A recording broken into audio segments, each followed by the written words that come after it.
This, it became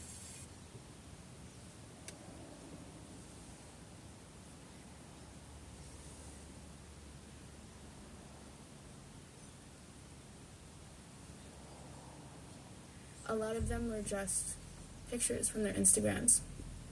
A lot of them had lengthy captions saying their name and their age and describing them in gross ways. I remember coming across mine. The photo was a selfie. Cecilia had taken it in the changing room of a clothing store a few months earlier. It was exactly the same photo she'd posted to social media, except in this one, she was completely naked. He described me as a ripe Latina plaything.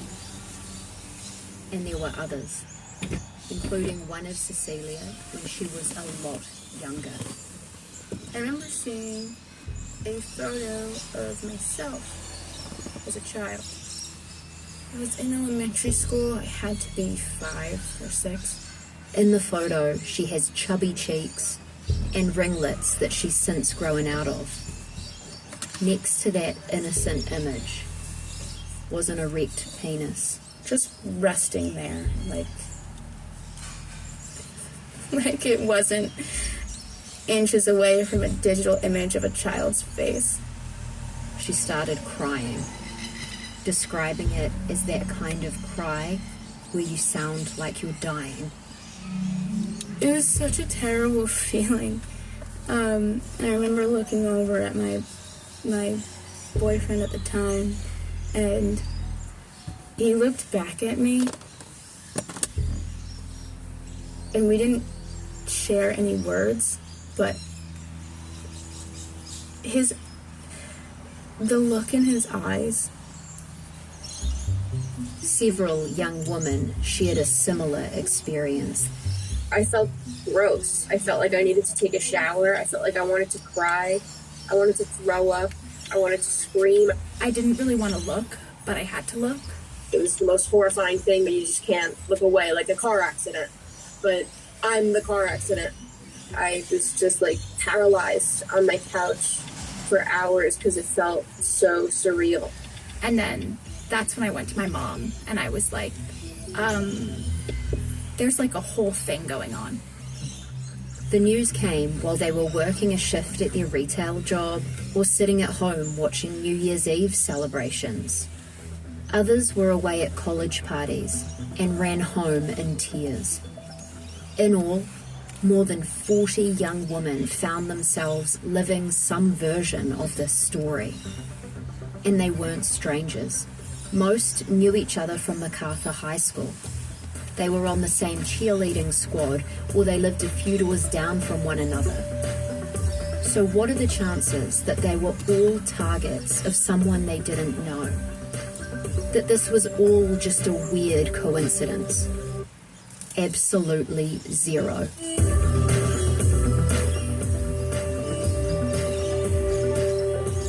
I'm Olivia Carver.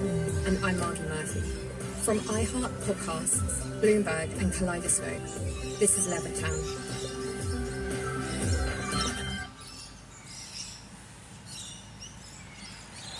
On this day I will prevail, despite a book-week costume fail. The dream life's getting closer, sleeping on Ecosa. Run a business and not thinking about podcasting? Think again. More Americans listen to podcasts than ad-supported streaming music from Spotify and Pandora. And as the #1 podcaster, iHeart's twice as large as the next two combined. So whatever your customers listen to, they'll hear your message. Plus, only iHeart can extend your message to audiences across broadcast radio. Think podcasting can help your business? Think iHeart. Streaming?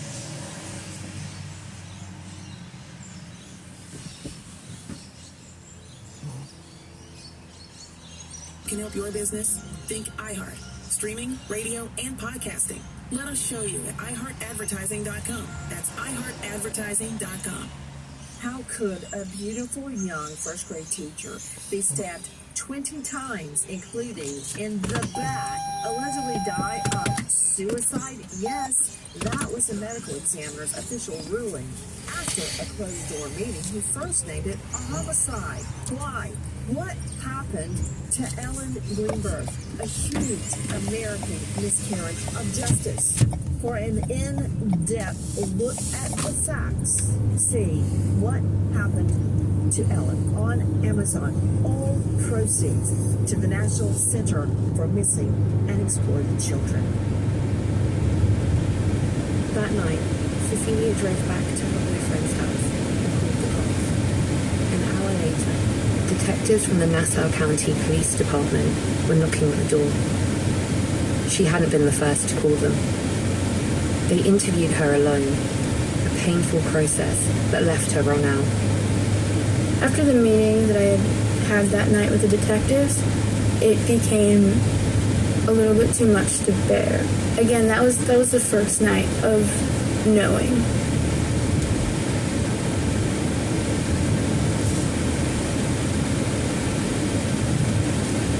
The first night of knowing.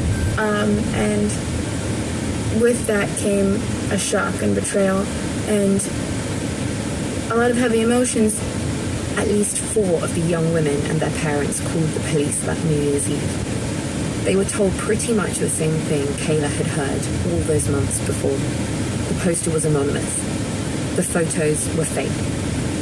According to the law at the time, there was no real crime.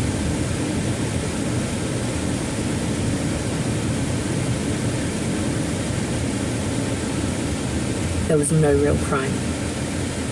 But pretty soon, messages were flying between the young women. I reached out to a bunch of people and let them know. Leah, who was a sophomore in college at the time, remembers 2 things hit her as she scrolled through the site. 1, the shock of seeing her face tacked onto a naked body that was not hers. And 2,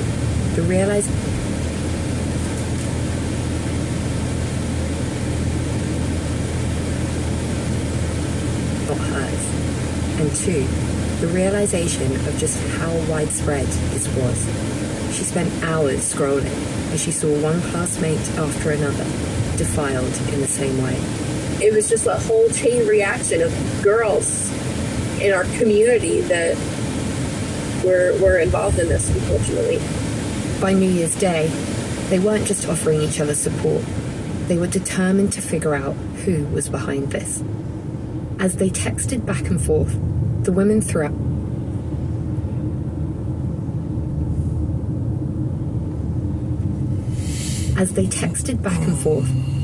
throughout names of potential suspects. One thought it was a guy from school who'd been stalking her for months.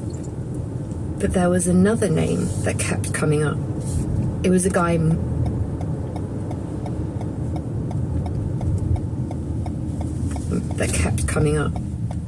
guy most of them barely knew. But Cecilia did. I first met him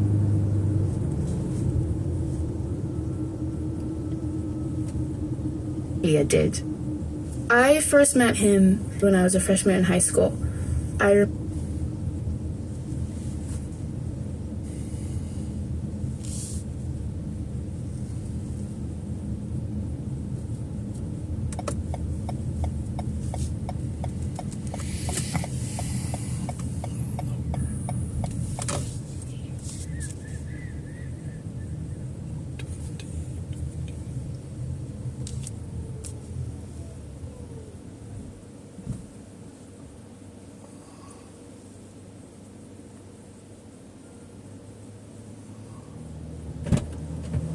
Hello mate, how are you?